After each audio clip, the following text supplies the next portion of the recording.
All right, let's dive into this. Do you ever get that feeling that you're trapped? Trapped how? You mean like existentially? Not just, in traffic or some awful meeting. I mean properly trapped Huh. by the laws of reality, by physics itself. Ah, okay, yeah. Like there's this cosmic lid just screwed down tight over everything, and eventually it all just has to run out. Yeah, that's the big scary idea built into how we see the world, isn't it? Totally. We're taught from day one that the universe is this, vast machine. And like any machine, it has to follow the second law of thermodynamics. Things run down. Things run down. Yeah. Entropy, this measure of disorder, of unavailable energy, it always wins. And that leads to, well, universal heat death. And that feeling, right, that feeling of depletion, whether you're just burnt out at work or you're running out of money or you're thinking about how even the sun is going to die, it all comes from that one core idea. It does. But what if that idea, that whole concept of limitation, was actually based on a massive, almost hilarious self-imposed misunderstanding? Well, that's exactly what we're going to talk about today. We're sort of opening the window on that very misunderstanding. A big one. Because we're diving deep into a session that it challenges the entire architecture of physical reality as we think we know it. And the source for this is, it's pretty radical. This deep dive is all based on session 78 of the early sessions, book 2 of the Seth material. It was recorded way back on a Monday, August 10th, 1964. And in it, Seth, who's speaking through Jane Roberts, he calls her Rupert, he basically steps into the conversation to correct a simple error Jane had been reading about in physics. And that error is the closed system. Exactly. So our mission today really is to break down how this whole scientific concept of a closed system is just a perceptual fabrication, a trick of the light. And how our own senses, which are amazing tools, Incredibly amazing, are also kind of these friendly but really restrictive camouflage artists. They force us to see this infinite open reality through what Seth calls a tiny, tiny keyhole. And we're going to look at not just the philosophy of it, but the actual practical techniques Seth gave for, popping that lid right open. Love that. And just before we really get into it, we want to state clearly that this deep dive is distributed completely free of charge on all the major platforms. It's for educational purposes. We just want to encourage that intellectual curiosity, that open-minded exploration. Absolutely. So you feel empowered to challenge your own assumptions. Okay, so buckle up. We're starting with the grand illusion itself, the belief in the closed system. Right. So to set the stage, you have to know what Seth was reacting to. Jane, or Rupert, had been reading about entropy, which, like we said, is the measure of energy in a system that's just no longer available to do any work. And the math behind entropy, the whole measurement of how things degrade and fall apart, it relies completely on one massive, unchallenged assumption in physics, Which is? That the system you're measuring is closed. Exactly. Perfectly said. Think of a pot of boiling water, right? Yeah. But it's in a perfectly insulated, totally theoretical box. A perfect box. A perfect box. If that box is truly closed, no energy in, no energy out, then we can mathematically predict exactly when the temperature will level out and when all that usable heat energy has just gone, dissipated. So if the universe is just a really, really big box, Then the universe itself must eventually reach that state of maximum entropy where everything is just uniformly spread out and nothing else can happen. the ultimate downer, universal heat death. It's so bleak. And this idea, this closed system, it's foundational to, everything from chemistry to cosmology. It is. And this is right where Seth just drops a bomb on the whole framework. The core thesis is so straightforward, so absolute. He just says, no system is a closed system. The framework of all systems is basically infinite. No closed system exists. Wow. That statement alone is like an intellectual dynamite charge right under the foundations of classical physics. It really is. If no closed system exists, then all the laws we've derived from calculating limits and depletion, especially the second law of thermodynamics as it's usually applied, they're all based on a false premise. A completely false premise. The universe isn't winding down. We're just looking at it wrong. We're just looking at it wrong. And to show just how absurd this error is, Seth uses this wonderful, really funny analogy, the ping pong ball analogy. We have to spend a minute on this because it perfectly captures the problem. Okay, lay it on me. Let's go back to our tiny room. Okay, imagine there are these inhabitants in a very small, confined room. Yeah. Someone from the outside throws a ping pong ball in with a lot of force, and it just starts bouncing off the four walls like crazy. I think that. Now, the inhabitants inside, they're smart. They're rational scientists. They can use math to figure out exactly how long the bouncing will last, the rate it will slow down, the exact moment it'll stop. Okay. Seth says that this careful internal calculation would represent a closed system. And their math is perfect if the room is actually closed. But here's the twist, right? This is the funny part. This is the part. He says, imagine now that our inhabitants have been hypnotized into believing that they're in a small, closed room. Oh, man. So their attention is totally focused inside this imaginary box. Completely. All their concepts, all their cosmic laws about energy running out, it's all based on this fundamental self-imposed belief. The room isn't actually closed at all. Not at all. Energy, input, more ping pong balls could be flooding in from outside. But because they believe the room is closed, all their observations just confirm their belief. Seth says it plainly. This is the case as far as the idea of a closed system is concerned. That is genuinely ridiculous. We're basing universal laws on the geometry of a psychological box that we put ourselves in. Pretty much. It means that the whole idea of universal heat death is just a self-fulfilling prophecy based on our collective subconscious agreement to only look inside the box. Exactly. Seth clarifies that all these so-called closed systems are caused by a limiting of perception, a narrowing down of distinction, a subconscious agreement that the props are real and that boundaries exist. So the boundaries are real only because we think they are. It's a perceptual effect, not a cosmic law. Right. But hold on, why? Why would our senses, which are so brilliant at helping us survive, conspire to keep this illusion going? If the universe is infinite, why do we focus 99% of our attention on the 1% that feels finite? It's a trade-off. It's pragmatic, it's evolutionary. Seth calls the appearance of enclosure a result of camouflage distortions. Camouflage distortions, I like that. And these distortions are, he says, quite necessary, so that the organisms within it can focus their main attentions to the problems within a particular system. Ah, okay.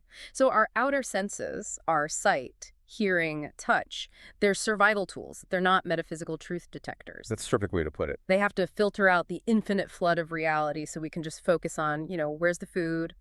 Is that a predator? Exactly right. The outer senses are the main perceptors of these camouflage constructions. They only perceive certain given distinctions, and those distinctions become what look like boundaries. If we saw everything all at once, we'd just be paralyzed. Totally overwhelmed. Seth sums it up so well, he says. A closed system is, in other words, the result of the limitations of the outward senses. So the super high definition focus we have on the world right in front of us, that vivid, seemingly solid reality, it comes at a cost. The cost is limiting our perception of the whole. It's a kind of biological myopia. And to really show how arbitrary these perceived boundaries are, Seth just starts knocking them down. He challenges the physical borders we rely on every single day. He just declares that a cell is not a closed system. Which completely upends the idea of, membrane impermeability in biology. Completely. Then he says, an egg, despite all appearances, is not a closed system. Okay, let's just stop there for a second. The implications of just those two statements are, they're immense. Cheers. If a cell isn't a closed system, it means all the biological processes we see, energy transfer, signals between molecules, they're not just happening internally. They are constantly interacting with energy and information that's flowing from outside our range of detection. Exactly. And the most striking one, especially for this conversation about consciousness, is the last one he gives. The skull. A skull is not a closed system. And that's not just a physical statement. It fundamentally redefines consciousness and, well, all of neuroscience. Right. If the skull isn't a closed system, that means the brain, the thing we think is the seat of our experience, isn't self-contained. The mental activity, our personality, the energy of thought and memory, it's flowing in and out of some infinite source. It takes us right back to the ping pong ball. If the skull is the small room, then the ping pong ball of a thought isn't just bouncing around inside, losing steam. It's constantly being refreshed, pushed, influenced, refueled by non-physical energy streaming in. Yes.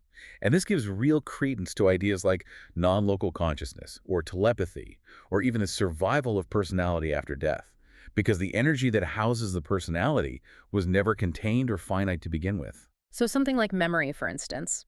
It might not be stored entirely as physical connections in the brain. The brain might be more like a receiver, a station that translates energy patterns that exist in a much larger, infinite psychological field. That's it. Wow. Okay, that is a profound thought to chew on as we move into what that infinite field actually is. So if we accept that these physical boundaries, the cell, the egg, the skull, are just perceptual camouflage, then we have to ask the next question. What is the structure of reality that defies being enclosed? Right. What's it made of? And Seth defines it not through physics, but through metaphysics.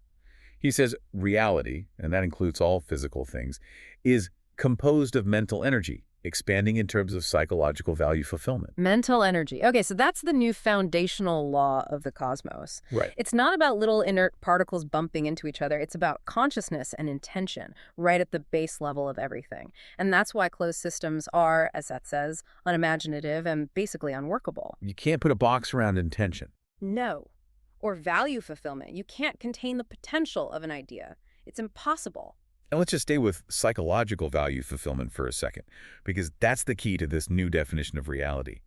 It means existence isn't random. It's not just blind chance. It has a direction. It has an inherent impulse toward expansion, toward creativity, toward realizing potential, like a piece of music fulfilling its value by being played, or an architect's design fulfilling its value by becoming a building. The universe is just infinite, continuous self-actualization. So the energy isn't just there, it's active, it's creative.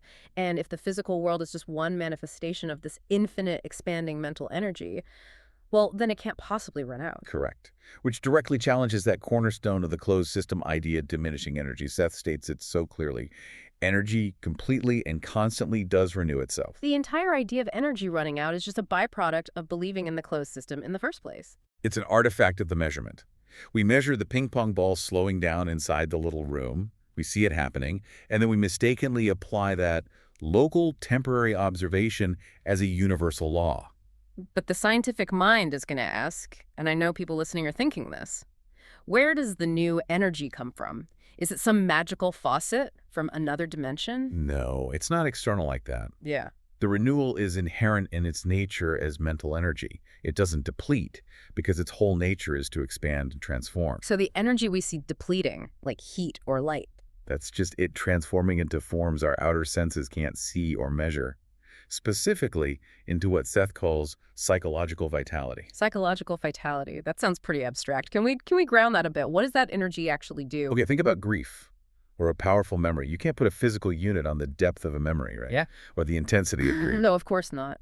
And yet, these non-physical energies, these manifestations of psychological vitality, can have a dramatic, measurable effect on your physical reality. Right. They can change your heart rate, alter your neurochemistry, make you build a memorial, or write a 1,000-page book. I see. Okay, so the energy didn't vanish. It just transformed from, say, the kinetic energy I used to run a marathon into the psychological vitality of achievement, memory, the emotional charge that fuels whatever I do next. That's it. The physical reading shows depletion, but the psychological reading, if we could take one, would show transformation and expansion. And Seth says there are. Literally countless such manifestations of energy with which the outer senses are not familiar.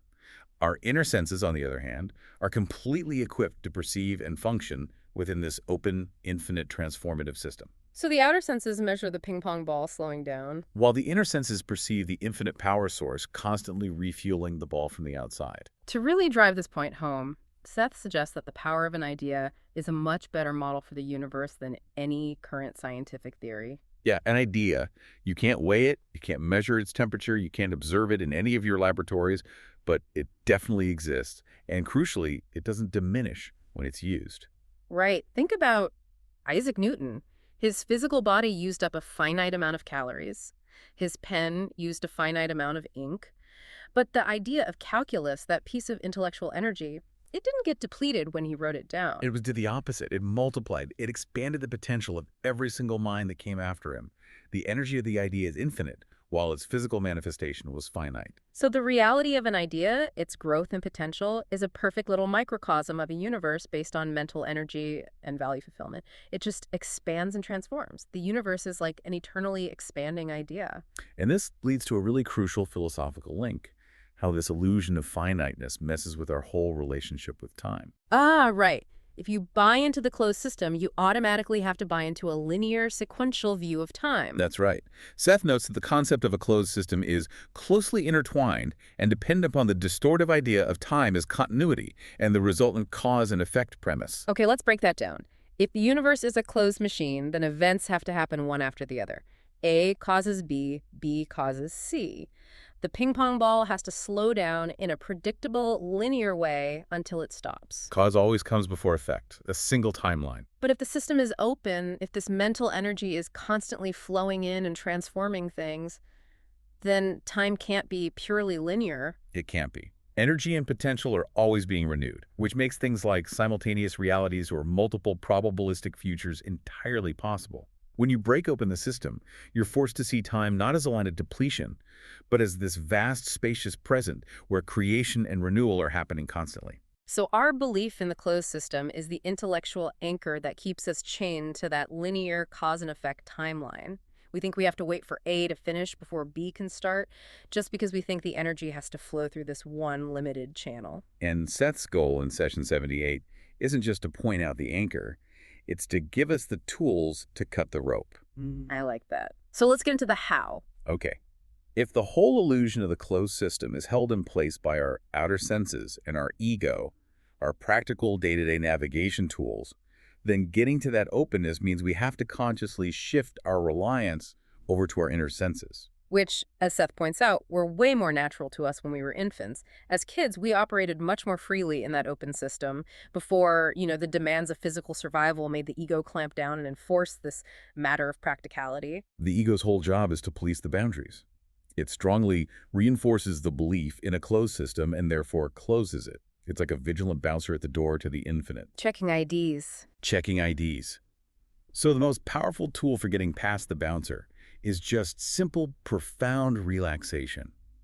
The inner senses, when the body and the ego are relaxed, will carry you through the imaginary boundaries. But this is why it gets tricky in practice, right? Because in the session, Seth was commenting on on Jane's recent failures with her psychological time experiments. She was trying too hard. Exactly. The problem was too great a conscious concentration upon the task. And this is the great psychological paradox. If you consciously focus on breaking a boundary, you are inevitably focusing on the boundary. Which just tells the ego to reinforce it. Right. The focus of the conscious mind is the limitation. It is the small, closed room. It's the ultimate catch-22. The desire for an open system is trapped by the very conscious mechanism that's designed to operate in the closed one. So how do you get the ego to step aside without it putting up a fight? Well, the required ingredient, which Seth noted might seem a bit distasteful to a highly intellectual person like Jane was an emotional acceptance, distasteful as this may seem, and a sensual immersion in the spacious present and in nature. So the ego doesn't argue with genuine enjoyment or intense focus, it just stands down. It gets out of the way, which means the first practical step is really counterintuitive. Stop focusing on how to achieve the goal. Whether it's psychic development or just creative success. Concentrate upon the goal itself, the finished poem, the solved problem, the feeling of psychic freedom, rather than the means of getting there. If you let your focus rest only on the outcome, the results will appear, as he says, spontaneous. Because focusing on the goal directs the infinite mental energy, but focusing on the means just engages the closed system logic. Exactly, and we have to get rid of the language of limitation. Seth specifically critiqued Rupert's attempt to use an affirmation like, "I am weightless." Why? That sounds positive. Because that phrase, by even mentioning weightlessness, just reinforces the idea of bulk. You're still defining your desired state in relation to the physical limitation you want to escape. Oh, I see. You're confirming the existence of the ping pong ball's weight even as you're trying to wish it away. You got it. So instead of affirming that we're not limited, we need to get into a state where the whole concept of limitation just doesn't apply anymore. We have to be so absorbed in something that the ego's props just temporarily dissolve. Which brings us to that state of oneness or intense immersion. Yes, this happens when the activity and the personality become one. Seth gave the example of Rupert becoming his poem, or the other person in the room becoming their painting. We've all felt this, right? That flow state, maybe playing music or coding or running or drawing. And in that state, you don't actually lose your identity. No, you lose the props of identity. The mental chatter. The chatter that's always telling you, I am a separate body, I am tired, I have these responsibilities, this is a closed system. Those limitations, the closed system concept, they fall away. And that frees the personality to operate in the infinite reality that's always there. And that feeling of freedom is what refreshes your psychic abilities and sparks creativity. And here's a really practical stepping stone for this. It doesn't require you to go compose a symphony right now. Contemplation. Of what? Seth suggests that consciously engaging with an abstract philosophical concept can be a bridge, Why abstract philosophy? because it forces the mind to operate outside of measurable, tangible, closed system reality. Why does that work better than, say, focusing on your bank account? Because concepts like justice, truth, or love are inherently infinite. They don't have physical boundaries. Exactly. If I contemplate the nature of justice, my mind has to use its infinite inner senses. If I contemplate how to budget for next month, my ego immediately jumps in with spreadsheets and all its limiting parameters. That makes perfect sense. So contemplating the abstract is an exercise for your inner senses. And Seth confirmed that starting with a conscious intent on a topic like that often leads directly into valid psychic experience. It's a way to bypass the boundaries using pure thought. So we've got the psychological shift down, relaxation, dissolving the ego's props, and sensual immersion. Now, let's get into the real brass tacks. What are the specific, actionable things Seth suggests are gateways to psychic experience for just, the average person living a hectic life? The beautiful thing about his advice here is just how simple it is. He describes these activities as an approximation and materialization of inner reality on a physical level. So they connect us back to that reality of flow and change without all the conceptual barriers of the closed system mind. We're talking about things like walking in the rain, lying upon grass, walking in windy weather. Elemental stuff, why those specific things? Because they force this visceral, undeniable interaction with the moment. The ego struggles to frame these experiences within its rigid four walls. Right, when you feel the wind actually pushing you, or the cold, wet grass beneath you, you're engaging with forces that are vast, unpredictable, inherently open. The physical sensation is so immediate, so overwhelming, that it basically distracts the ego from its policing duties. You're forced into the spacious present. So sensual immersion in this context just means dropping momentarily the barriers between the ego and what the ego is enjoying. And when you're truly immersed, you temporarily forget those props of identity, the name tag, the job title, the anxieties. And that allows you to dispense with the practical limitations inherent in a closed system, which in turn refreshes his psychic ability. And this is critical for creativity, too. Yes, Seth notes that your own moments of so-called inspiration in your work will be seen to follow such periods of immersion. It's because the subconscious gets its inspiration from that open, infinite field during that refresh cycle. So if I'm staring at a blank screen with writer's block, instead of trying to force an answer, which is closed system logic, I should go fully immerse myself in something sensually compelling, like, I don't know, the smell and sights of a new bakery. Yes, and let the subconscious handle the creative problem in the background. Which leads to the idea of the subconscious as a command center. Right, the immersion isn't just passive, it can be directed. If you have any practical or psychic goal you want to achieve, a creative breakthrough, a health goal, whatever, you should mention it to your subconscious before this period of immersion or contemplation. And then, this is the most important part. It must be forgotten on a conscious level. And the reason for that is just pure psychological efficiency. He says, too great a conscious focus upon these purposes gives a negative reaction of doubt and anxiety. Because the conscious mind is the source of the closed system belief. It's the voice that says, that role is way too big for this small room. So a simple, confident reminder to the subconscious before the walk or the immersion is what's most helpful, because the subconscious operates perfectly in the open system. It doesn't know about the box. It's like delegating the hardest, most boundary-defying task to the one part of your mind that knows the boundaries don't exist, and then distracting the overcautious manager, the ego, with something nice. A perfect analogy. And finally, Seth really emphasizes the necessity of breaking routine. This was one of the key pieces of advice for Jane and her husband, Robert. He suggested at least one day, if not two, a month, spent away from the familiar apartment props and in short trips. That speaks to how powerful our environment is at conditioning us. Our familiar apartment props, the exact spot the couch is in, the same walk to the store, they're anchors. They are? They reinforce the fixed, closed nature of our reality because they're predictable and finite. Our physical reality becomes a stage set we've designed to keep ourselves trapped. Precisely. And the details of the trip don't matter. They need not cost much expense. He said even if a car wasn't available, simple changes are enough. He gave the example. Even long walks through various parts of town, with, say, lunch in various strange dining places, would do. The disruption of the pattern is the medicine. That simple change of environment, when you combine it with that sensual attitude, it tends to ease and facilitate psychic transformations. You're actively taking away the ego's comfort objects, the predictable four walls, which makes it easier for the inner senses to step up. And when you combine that change of scenery with the intense sensual immersion we just talked about, the feeling of the sun in a strange park, the new smell of a strange cafe, the benefits are compounded. You're shaking the ego's foundation while nourishing your inner open connection at the same time. Wow. Okay, this deep dive it's profoundly challenged the most basic assumptions that underlie our whole modern scientific view that the universe is this finite machine that's just winding down. Let's recap the central radical ideas from session 78. Okay. First, and most importantly, no closed system exists. The appearance of one is just perceptual camouflage, a function of the outer senses for survival, but not an ultimate truth. And the implications for things like telepathy or non-local consciousness are massive, especially when you consider the open nature of the skull. Second, reality is made of infinite, constantly renewing mental energy that's always expanding in terms of psychological value fulfillment.